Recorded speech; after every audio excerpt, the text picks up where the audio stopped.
Nah, apa sih itu visualisasi? Secara gampangnya, visualisasi itu merupakan proses menggambarkan data atau informasi dalam bentuk visual seperti dalam bentuk chart, misalkan ada tabel, grafik, dan sebagainya, yang agar itu dapat mudah dipahami dan diinterpretasikan ke orang banyak. Jadi tujuan singkatnya itu kayak menyampaikan pesan atau informasi secara mudah dan lebih efektif melalui gambar. Jadi visualisasi ini ada banyak pada umumnya yang biasanya aku tahu itu dan gunakan ada pertama Power BI, kedua Tableau, ketiga Google Looker Studio, dan keempat Python menggunakan library-library-nya seperti Matplotlib. Nah lanjut ke slide selanjutnya, apa sih itu Power BI dan apa saja komponen dalamnya? Jadi secara singkatnya Power BI itu merupakan suatu platform analisis bisnis Microsoft yang digunakan untuk menganalisis serta memvisualisasikan data dari berbagai sumber berbeda, bisa dari Microsoft Excel, SQL Server, maupun Microsoft Azure dalam bentuk grafik, tabel, dan dashboard yang interaktif. Nantinya ini hasil visualisasinya ini akan dibuat menjadi sebuah laporan informatif yang mudah dipahami dalam waktu singkat. Oke, kurang lebih komponen-komponennya itu yang paling banyak kelihatan di UI-nya itu pertama dari Power View, tentunya ada Table View, di mana kalau kita ngelihat data-data itu bisa dapat dilihat apakah ada duplication atau null, bisa di transform seperti like di Python. Kemudian di sini juga ada ribbon, tentunya ribbon ini kayak sudah jadi format pada umumnya di Microsoft ya. Di Excel, di Word pasti ada ribbon. Nah di sini bisa di customize aja sih berdasarkan aplikasinya. Kemudian di sini juga ada banyak panel. Salah satunya ini ada visualization, data serta selection. Nantinya akan aku informasikan gimana cara mengaplikasinya. Kemudian siapa sih yang biasa menggunakan Power BI? Dalam satu perusahaan, biasanya tools Power BI ini biasanya digunakan yang pertama adalah business analyst, data analyst, dan data scientist. Business analyst ini merupakan profesional dalam bidang analisis yang dimana menggunakan Power BI untuk menganalisis data bisnis dan membuat laporan yang membantu dalam pengambilan keputusan. Kemudian data analis, dan tentunya data analis ini pasti pakai sekaligus dengan data scientist, karena dengan Power BI ini nanti kita dapat menggabungkan data dari berbagai sumber, membersihkan data, dan membuat visualisasi yang mudah dipahami, memberikan insight yang terbaru kepada para stakeholder, para CEO. Kemudian selanjutnya, kapan Power BI ditemukan? Nah, awal sejarahnya ini dari awal itu tahun 2010, di mana Power BI ini dimulai sebagai proyek rahasia dengan nama Gemini, dan yang dikonseptualisasikan oleh Thierry Hertz dan Amir Nertz dan dirancang oleh Ron George. Jadi mereka bersama-sama ini membangun sebuah proyek yang namanya Gemini. Kemudian setelah setahun kemudian, Power BI ini pertama kali tersedia untuk diunduh sebagai bagian dari SQL Server Codename Denali. Jadi sebelumnya Gemini ini masih dari bagian dari satuan dari SQL Server Codename Denali. Setelah 2 tahun kemudian, Microsoft akhirnya mengganti namanya menjadi Power BI for Office 365. Nah, dan 2 tahun kemudian ini Power BI dirilis secara umum dan telah mengalami beberapa versi untuk desktop, web, dan aplikasi seluler dengan fitur-fitur di dalamnya. Oke, selanjutnya, di mana sih biasanya Power BI ini biasanya diimplementasikan? Jadi menurut pengetahuan aku, Power BI ini biasanya diimplementasikan di departemen-departemen organisasi, baik skala besar maupun skala kecil, seperti ada departemen keuangan, departemen penjualan operasional, serta sumber daya manusia suatu perusahaan. Nah, kalau di departemen keuangan ini biasanya digunakan Power BI untuk melacak kinerja keuangan, menggali tren, dan memvisualisasikan data seperti laporan laba, rugi, neraca, arus kas, serta adanya ekuitas. Ekuitas itu berarti kerugian ya, sama seperti kerugian juga. Kemudian ada tim pemasaran penjualan, biasanya Power BI ini digunakan untuk menganalisis data pelanggan, serta mengukur efektivitas suatu produk yang dijual dan memahami perilaku konsumen. Mungkin ini ada nyambungnya sama CRM ya, Customer Relationship Management. Kemudian ada Departemen Operasi Produksi yang tadi aku sebutkan sebelumnya. Jadi nantinya itu Power BI ini membantu serta memantau efisiensi, mengelola rantai pasok atau supply chain, dan mengoptimalkan proses produksi. Dan untuk sumber daya manusia ini biasanya HRD ini menggunakan Power BI untuk menggali wawasan terkait data karyawan, mengukur kinerjanya, dan gimana mengelola kepegawaian selama bekerja. Oke, selanjutnya, mengapa sih tools Power BI ini dibutuhkan? Jadi ada 4 poin yang aku ingin utamakan. Biasanya Power BI ini banyak menampilkan opsi, banyak opsi visualisasi chartnya, baik dari bar chart, pie chart, scatter chart, map, card, waterfall, sehingga membantu pengguna untuk memperoleh pemahaman baik terkait data yang dipunya. Nantinya ini chartnya dapat di customize ya terkait sama tools Power BI ini. Untuk poin kedua itu ada Power BI menyediakan fitur analisis time series, termasuk kemampuan untuk melacak trend sharing waktu, melakukan permodalan musiman, dan memprediksi nilai masa depan berdasarkan data historis. Untuk poin ketiga ini, Power BI memiliki kemampuan untuk berintegrasi dengan berbagai sumber data, termasuk basis data lokal, cloud service, dan aplikasi lainnya. Dan tentunya memungkinkan para pengguna ini untuk mengakses dan menganalisis data dari berbagai sumber dalam satu source atau lokasi. Dan untuk poin terakhir, Power BI ini memungkinkan publikasi dan distribusi laporan dengan efisien. Anda dapat berkolaborasi dengan pengguna lain dan mendistribusikan visualisasi yang dipunya kepada para customer. Nah, tadi kan sebelumnya semua teori doang. Mungkin habis ini kita praktek bagaimana cara penggunaan tools-nya. Sebelumnya aku izin stop share screen dulu.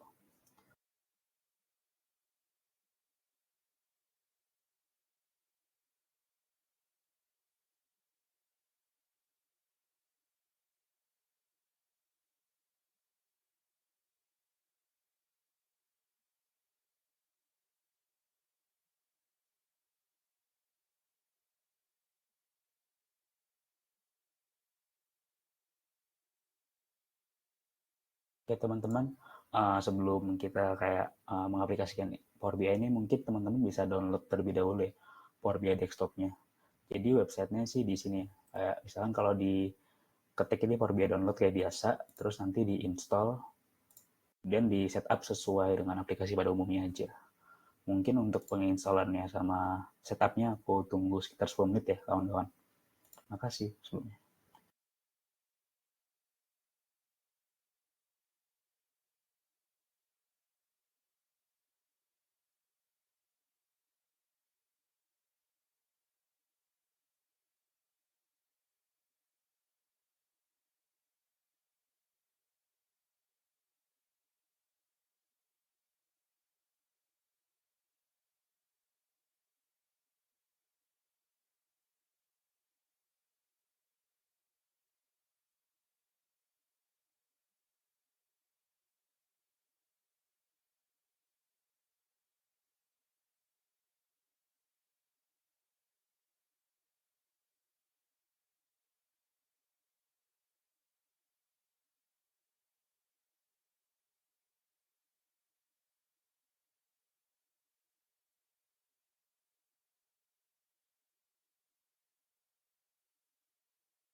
Halo, Langit, Ayah, kenapa? Kita ngomong aja kalau ada kendala.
Oke teman-teman, karena udah 10 menit, di sini aku pengen jelasin dulu sih data mockupnya.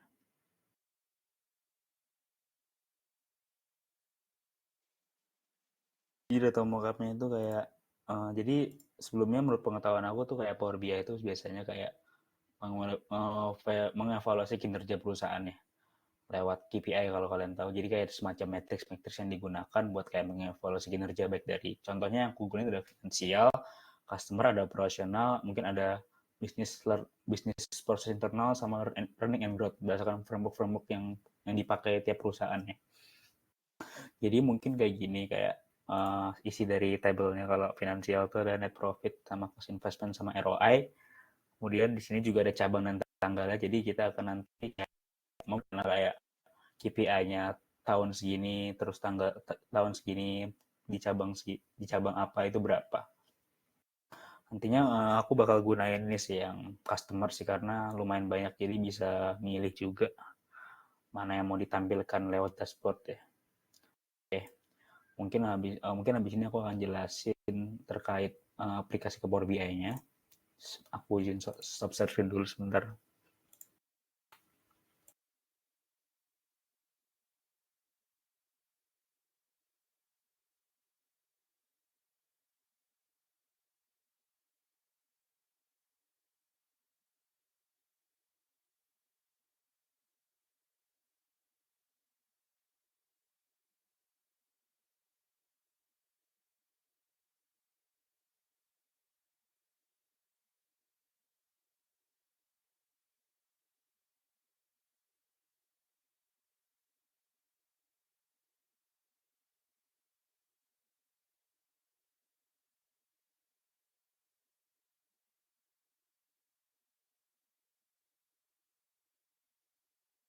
Oke teman-teman, kurang lebih gini tampilannya buat kayak pas kita aplikasi Power BI, pas kita baru melihat. Di sini aku bakal jelasin beberapa singkat aja ya, karena kebanyakan nih fitur-fiturnya kayak Microsoft pada umumnya. Ini ada ribbon yang tadi aku jelasin, ada Insight, Modeling, View, Optimize, sama Help, agar bisa menaikkan fitur-fitur di Power BI apa. Kemudian di sini ada Report View, dan di sini ada Table View. Nanti habis di download, oh ya nanti sebelum sebelum saat dibuka nanti kita bisa pencet ini ya, kayak ke home, terus tadi kayak kita upload datanya yang tadi gimana, nantinya bakal muncul ke upload itu. Nah nanti ada tampilan data di sini nanti kalau setelah ke upload ya. Nah, di sini nanti kita bisa customize lewat table view-nya. Jadi nanti kita bisa menghapus atau kayak value-value di dalamnya, uh, agar nanti dapat digunakan buat di visualisasinya. Jadi nanti tiap table ini bisa di customize ya, kayak apa, ada yang null, ada yang atau sebagainya. Dan di sini ada model view. Kurang lebih model view ini kayak sistem basis data ya, ada one to many, many to all, dan sebagainya. Tapi aku nggak gunain ini ya, karena aku cukup pakai table view aja, udah cukup buat visualisasinya. Oke, mungkin aku bakal jelasin secara singkat sih kayak gimana cara mengaplikasiannya. Oke, di sini pertama tuh ada panel yang tadi aku sebutin ya, ada data, visualisasi, sama filter. Di sini terdiri dari banyak chart. Dari tadi ada stack bar chart, cluster bar chart, terus pie chart, donut chart, sama dan sebagainya. Nah, di sini aku bakal nge-replikat ini ya, yang aku udah buat webinar kali ini ya. Ada tanggal, cabang, kayak jumlah mitra kerja, jumlah pelanggan, serta KPI-nya menggunakan ini tuh panel di sini, visualisasi, dan jumlah pelanggannya. Oke, di sini mungkin karena aku mau ngefilter berdasarkan kayak tahun dan cabangnya, aku bakal bikin filter dulu. Caranya ini kalau mau bikin filter ini gampang, tinggal pencet slicer. Jadi nanti kita tunjukin kalau misalkan di table customer berarti menggunakan table di customernya, bukan di table internal maupun learning and growth, karena nanti nggak bakal ke apply setiap filter yang di dalamnya. Jadi untuk yang tanggal bisa kita gini. Kemudian kita bisa customize ya kayak gimana filternya. Di sini biasa aku settingnya aku di drop down, dan selectionnya ini aku di single select. karena bisa ngelihat bagaimana nantinya kita nanti gampang kalau mau atur atau adjust tiap tahunnya gimana. Kemudian untuk di visual ini, di bit visualnya biasanya aku tuh sebentar aku tuh biasanya pakai date hierarchy buat gampang ya. Jadi sebentar, kalau kan date year quarter Monday itu kalau dilihat di Excel-nya itu emang ada tanggal kan, tanggal tahun tiap kuartal. Jadi di sini aku bakal hapus month sama day-nya biar kita bisa ngelihat bisa ngelihat kayak nilai-nilai value dari tiap tahun sama cabangnya. Jadi kurang lebih kayak gini tampilannya. Dan sebelumnya ini bisa di-adjust ya gimana cara kita mau visualisasinya. Biasanya ini aku values-nya aku gedein dikit biar kelihatan. Kemudian untuk header-nya aku off. Di sini bisa diatur juga ya, bisa dicoba-coba guys, kayak mau gimana cara kita mau nampilinnya, karena ini banyak option-nya ya. Mulai dari ada di general, biasanya kalau properties itu kita bisa mengatur weight-nya sama size-nya. Kemudian kita bisa ngatur position-nya, padding-nya, dan biasanya aku tuh gunain title sendiri buat namain, misalkan di sini ada tanggal, dia bakal muncul. Kemudian untuk nyesuaiin sama yang di tadi customer ini, kan aku bakal gunain semacam kayak shadow visual border sama visual border, terus nantinya ini untuk di title aku ketengahin. Kurang lebih nanti sama kayak gini. Sebelumnya ini bisa diubah-ubah ya guys, kayak bisa dibikin rounded untuk filternya ataupun di customize backgroundnya kayak gini contohnya. Jadi kayak banyak aja opsinya gitu buat kita nge-adjust. Misalkan aku ganti biru, gitu kalau jadi biru, tapi kan nggak kelihatan ya, harus sesuai sama background juga, jadi aku ganti putih aja. Kemudian selain tanggal ini ada kan kita mau customize cabangnya juga ya, kita apply. Jadi kita buat filter tuh lagi. Kita pencet lagi di sini. Nah, di sini kan kita mau cabang. Jadi kayak kurang lebih ngikutin cara yang tadi aja, tapi bedanya kita ngambil untuk value-nya field-nya ini kita ambil dari cabang. Di sini kita adjust kayak sebelumnya juga ya, kayak kita verticalis. Ini sebenarnya bebas, kalau aku sih lebih nyaman di drop down sebelumnya. Kemudian di selection aku single select kayak biasa. Kemudian untuk general, kalau kalau mau repeat tadi ulang langkahnya tadi, kayak kita nyalain title-nya, kemudian kita ganti, misalkan bentar kita matiin dulu slicer header-nya, kemudian di general kita title kasih cabang, kemudian kita taruh tengah, kita bold. Di sini ada lagi kayak tadi tuh tambahin border kalau nggak salah biar nyesuaiin sama yang di customize di page sebelumnya. Seperti ini. Kurang lebih sekarang mirip. Bentar. Kurang lebih sekarang mirip sama yang di slide sebelumnya. Oh ya, sebelumnya ini kan tadi bisa dibilang ya kayak ada yang window view sama mobile view. Jadi kalau di mobile view nanti dia bakal nyesuaiin sih dengan layar HP resolusi masing-masing sih. Kemudian di sini tuh ada sheet juga pada umumnya, kayak biasa juga di table juga ada, kayak kita bisa nambahin semacam sebanyak-banyaknya sesuai dengan kayak dashboard yang kita inginkan ya. Di sini karena aku mau nampilin satu aja ya mungkin aku cuma satu sheet doang sih. Oke, setelah habis itu concern sama ini kita pengen kayak ngelihat jumlah mitra kerja. Di sini yang digunakan itu ada kayak ada table mitra kerja sama tanggal buat nge-adjust dengan hierarkinya, dengan tanggalnya. Oke, di sini kita gunain lancat kalau nggak salah, kalau nyesuaiin sama sebelumnya. Kemudian kita masukin tadi mitra kerjanya, kemudian tanggalnya. Nah, kurang lebih tadi mirip kayak gini ya, di slide sebelumnya. Kemudian tadi kita hilang-hilangin kayak yang nggak penting, contohnya kalau x-axis, sebentar, kayak secondary axis, kemudian kayak title kita hilangin, karena kan udah tahu juga ya kayak apa yang mau kita tampilin, jadi kayak atribut yang tidak diperlukan mendingan dihapus saja. Kemudian biasanya untuk markers aku pakai label biar kayak nilai value-nya tiap ini ada, jadi kayak ada nilai value tiap titiknya. Kemudian pakai markers, jadi kayak kita bisa ngeliat pinpoint dari tiap bulan di tahun tersebut. Kemudian biasanya aku di y-axis-nya ini biasanya title aku matiin dan aku tambahin dulu di title ini dengan nama sendiri, misalkan jumlah mitra kerja. Nah, di sini kalau nyesuaiin dengan slide sebelumnya, kita tengahin di alignment ke tengah, dan kita bold, dan kita perbesar fontnya biar kita bisa ngelihat. Terus habis itu biasanya untuk kayak bisa membedakan antar grafik kan warnanya nyaru ya sama backgroundnya. Biasanya aku pakai efek ke shadow di sini. Nah, kurang lebih kayak gini. Siskan ya kurang lebih. Oke, selanjutnya aku mau buat semacam jumlah pelanggan. Di sini kita menggunakan bar chart ya pasti. Ada table jumlah, ada kolom jumlah pelanggan sama tanggal date hierarkinya. Di sini karena menggunakan bar chart kita select di sini. Habis itu kita perbesar sesuai dengan sheet-nya. Habis itu kita ke jumlah pelanggan. Sebentar.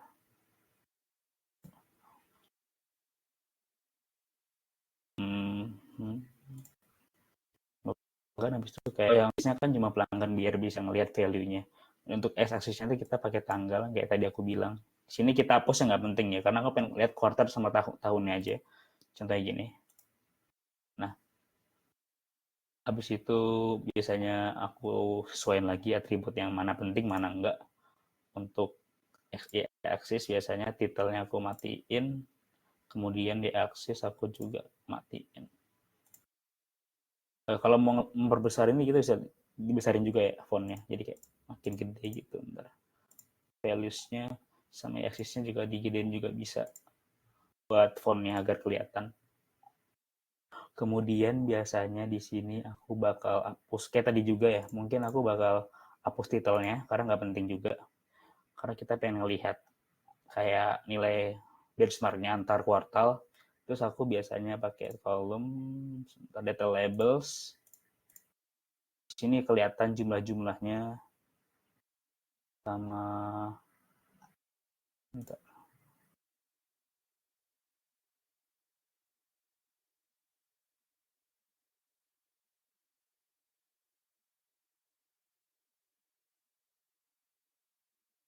habis itu biasanya titelnya aku ilangin ya, karena ini kan nggak bagus ya, sum of cuma pelanggan, kayak kepanjangan dan nggak penting juga insight-nya.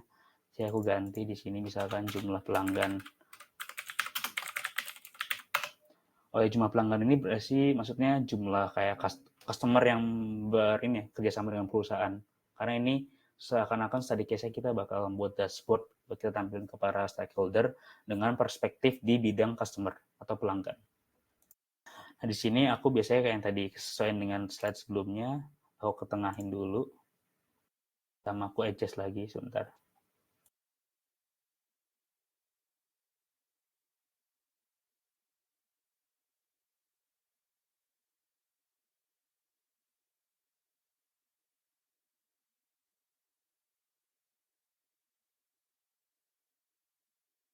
Untuk membedain antar chart, jadi aku pakai efek yang shadow itu, biar kita bisa ngeliat antar dari chartnya.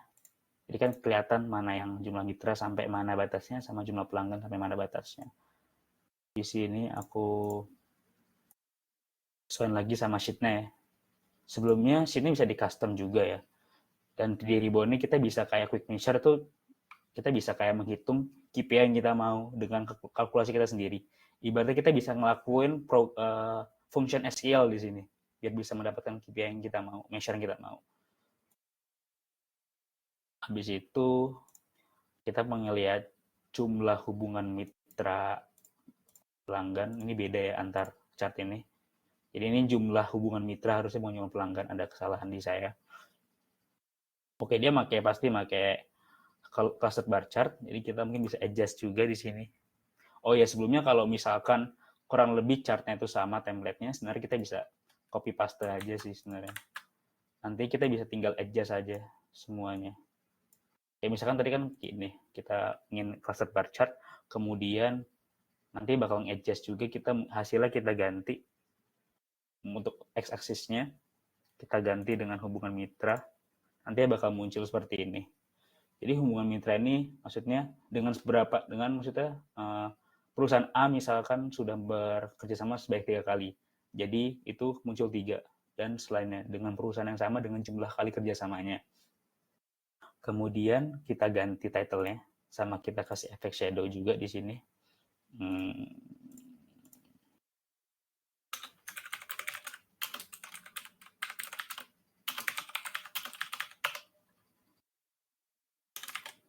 Oke.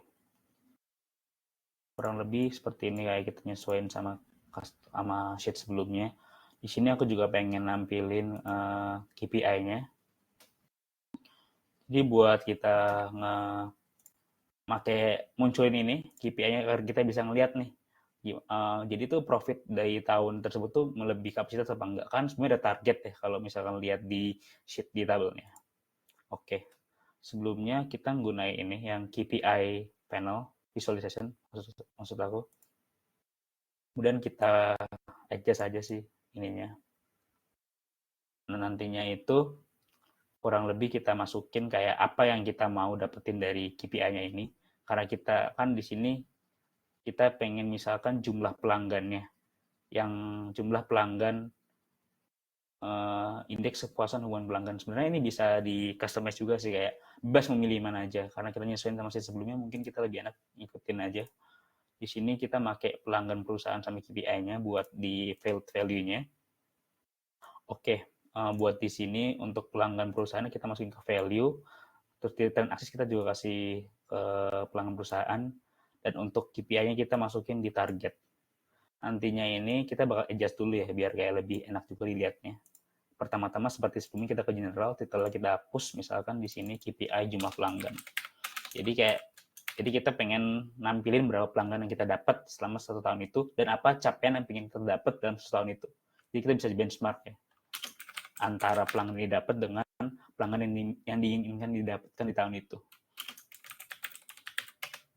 Kemudian kita adjust bentar. Di sini kita perbesar aja mungkin biar kelihatan. Kita bold.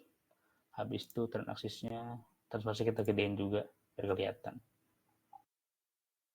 Oke, kurang lebih kalau ngelihat dari slide sebelumnya udah sama ya, kayak bedanya. Nah, jadi enaknya itu nanti kita bisa ngelihat nih kayak perbandingan antara tahun sebelumnya dan tahun sekarang.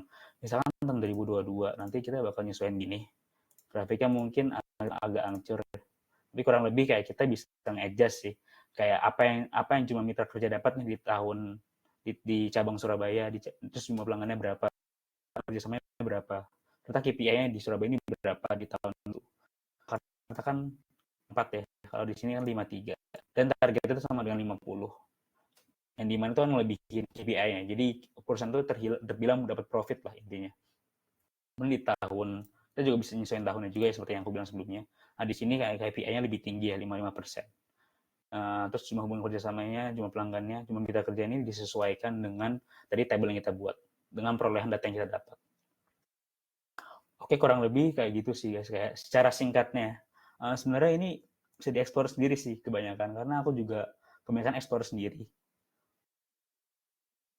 Baik dari panel-panelnya maupun dari ribbon-ribbonnya. Dan aku lebih nyaman di Power BI sih dibanding sama terus lainnya. Mungkin Google Locker juga aku lumayan nyaman buat UI UX-nya. Dan mungkin kurang lebih buat sebelumnya aku udah pernah ngajuin suatu project, jadi di sini kita bisa ngeliat juga kurang lebih kayak kita bisa adjust ditambahin dengan shape-nya. Terus seperti yang aku bilang sebelumnya, bisa di-adjust juga kayak bentuknya menjadi round. Itu ada round corner, sama Jakarta juga ada di cabangnya. Di sini kita bisa ganti background-nya, ganti garis lainnya warna apa, dan disesuaikan dengan pelebaran gambarnya. Jadi kayak bisa biar kelihatan gitu. Sama pihak CEO. Di sini kita memposisikan sebagai ingin mempresentasikan ke pihak CEO-nya. Jadi biar lebih kelihatan. Di sini ada finance, customer, internal business process, sama learning and growth. Di sini nanti kita bisa pindah. Di sini juga kita bisa pindah-pindah dengan selection tadi yang aku sebutkan sebelumnya di PPT, tapi mungkin nanti itu di next saja ya, karena cukup banyak juga yang harus disediain. Contohnya itu kita misalkan lagi di finance ya, finance kan ini tandanya uang. Kalau misalnya kita pengen pindah ke perspektif selanjutnya itu customer, kita nggak perlu pencet detail lagi, kita perlu tinggal pencet aja.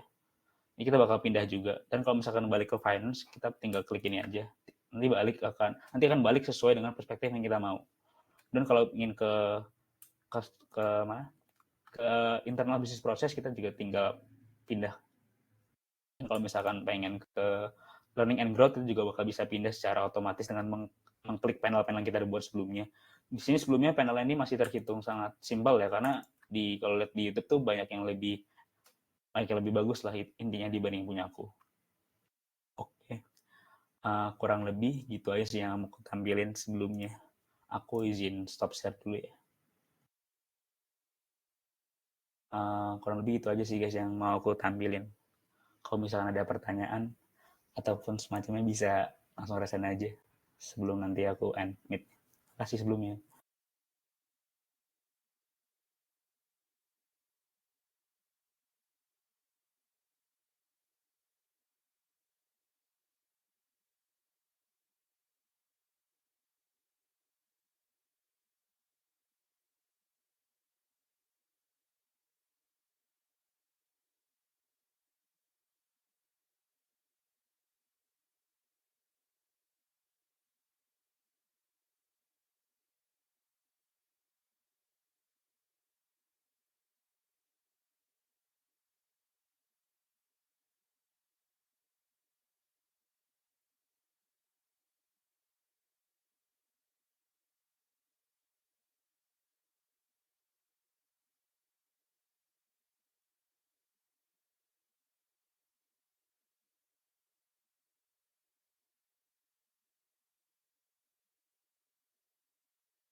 Oke, Lanang.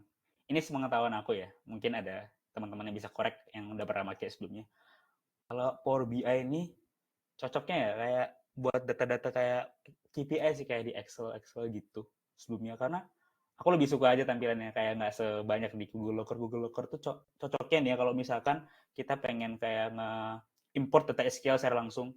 Biasanya kan kalau misalkan kita memposisikan diri sebagai data analis nih, kita kan misalkan dari BigQuery contohnya, kalau kita mau SQL kan kita pengen mengolah database terlebih dahulu sebelum kita visualisasikan. Jadi kayak kita dengan Google Locker ini kita bisa kayak nyambung gitu loh secara lifetime gitu. Kita bisa visualisasi datanya langsung. Dimana kalau kita misalkan ngeran code-nya di BigQuery, nanti kita bakal bisa ngevisualisasi langsung aja di Google Locker. Gitu ya sih enaknya mungkin. Makanya aku lebih nyaman kalau buat SQL dan semacamnya itu lebih enak ke Google Looker. Kalau misalnya Power BI itu lebih enaknya ke Excel buat visualisasi. Kurang lebih seperti itu sih, Mas. Jelas nggak ya kira-kira penjelasan aku?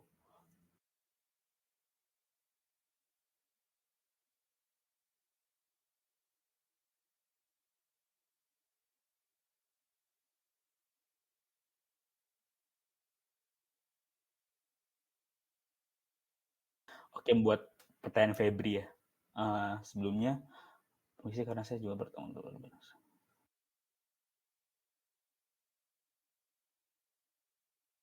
Sebenarnya aku belum terlalu, bedanya itu kayak gitu, seperti aku sebutkan sebelumnya sih. Kan tadi kalau nggak salah ada model view ya. Setahu aku di Excel itu kita dari antar kolom itu kita nggak bisa atur loh table database-nya gimana. Kalau di Excel kan langsung muncul gitu. Kalau di Power BI itu harus kalau misalkan mau di adjust sesuai model view di RDMS di satu perusahaan, itu kan dibutuhkan alur yang jelas tuh kayak one to many, many to many, one to all to one. Nah, aku lebih kalau misalkan buat gitu-gitu sih lebih enaknya emang di Power BI. Kalau Excel itu emang visualisasi itu sama aja sih sebenarnya kalau buat konsep visualisasi. Bedanya mungkin kalau dibuat visualisasi yang di Power BI itu tadi ada KPI kalau nggak salah sama card. Kalau belum tadi aku belum sempat jelasin nih. Setahu aku di Excel itu nggak ada, kita nggak bisa ngelihat gitu loh. Tapi kalau di Excel ini kita bisa menggunakan fungsi lainnya. Kalau misalkan kayak sum if, on if, dengan cara itu kita sebenarnya bisa ngelihat sih kayak misalkan perusahaan itu mengalami keuntungan apa enggak. Tapi kalau di Power BI itu sebenarnya kelihatan langsung gitu loh tanpa harus kayak atur fungsinya gitu. Kurang lebih seperti itu sih. Tinggal di drag and drop aja. Jadi lebih enak dibanding banding nulis function yang terlebih dahulu. Gitu aja sih. Jelas nggak kira-kira? Sebenarnya koreksi aku ya guys, aku juga belum terlalu paham hal-hal gini.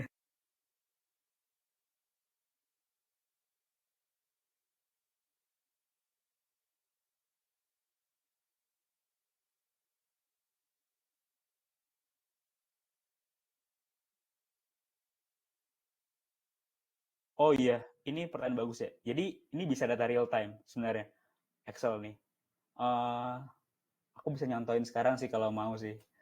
Misalkan, sebentar, aku siapin dulu ya. Jadi kayak kita, misalkan kita upload di OneDrive, kita misalkan data perusahaan kita upload. Nanti kita itu bisa kayak masukin link cantuman dari URL itu ke Power BI. Jadi kayak nanti seketika ada datanya yang diupdate atau ditambah atau dihapus, nanti Power BI itu bakal itu ya, bakal nge-update sendiri. Tinggal kita refresh. Sebelumnya itu Power BI itu kita bisa upload ke client server. Jadi kita nggak perlu download nih hitungannya teman-teman. Jadi kayak kita bisa pakai satu akun. Misalkan para stakeholder pengen lihat tanpa kita install ya. Jadi kita bisa ngelihat dari cloud service itu sih. Jadi sebenarnya bisa lifetime kok. Dari aku bisa pakai OneDrive sih. Terus aku cantumin link Excel-nya. Jadi kalau ada apa-apa nantinya aku bakal, kalau misalnya ada ditambah atau di remove kolomnya, nanti bakal update langsung sih. Itu beneran itu bisa. Sebelumnya aku juga pernah bikin form. Aku sebenarnya ada project juga sebelumnya kayak di pas magang, aku tuh bikin semacam form absensi gitu buat para pegawai. Jadi setiap ada pegawai yang nggak hadir ataupun ada berhalangan, nanti para CEO ini bisa ngeliat nih apa siapa yang nggak masuk alasannya apa. Nanti bakal dikalkulasin selama sebulan kayak kinerja kepegawaian yang paling bagus siapa sesuai yang tadi aku buat di PPT. Jadi HRD itu bisa pakai buat Power BI-nya ini. Kurang lebih jelas nggak kalimatku? Maaf kalau kecepatan.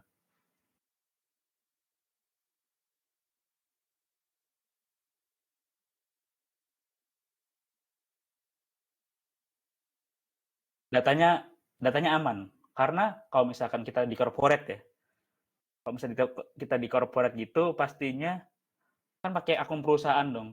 Jadinya nanti yang bisa akses kan perusahaan itu sendiri dong. Jadi mungkin sedikit banget kayak adanya kayak data breach ya, mungkin maksud maksud mbaknya ya, gitu sih. Jadi aman untuk datanya. Harusnya aman, harusnya aman. Aku magangnya sebagai kayak performance analysis sih semester 5 kemarin. Liburan semester 5.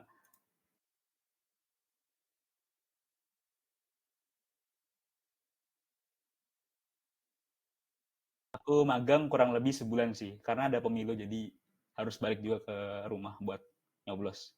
Jadi nggak bisa lama-lama. Gitu sih versi. Oke Febri, makasih juga buat pertanyaannya. Oke guys, kalau aku tunggu sampai jam 2 ya mungkin ya. Kalau misalnya ada pertanyaan lagi. Kalau nggak ada, aku end aja meet ya. Makasih.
Oke teman-teman, sebelum berakhir mungkin aku bisa minta tolong on cam nggak buat publikasi.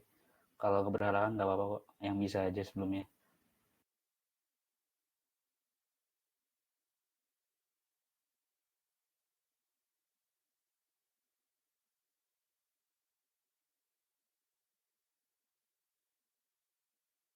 Nah,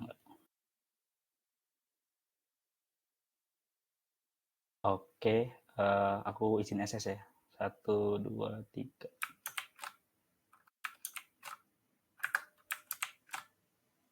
Bentar.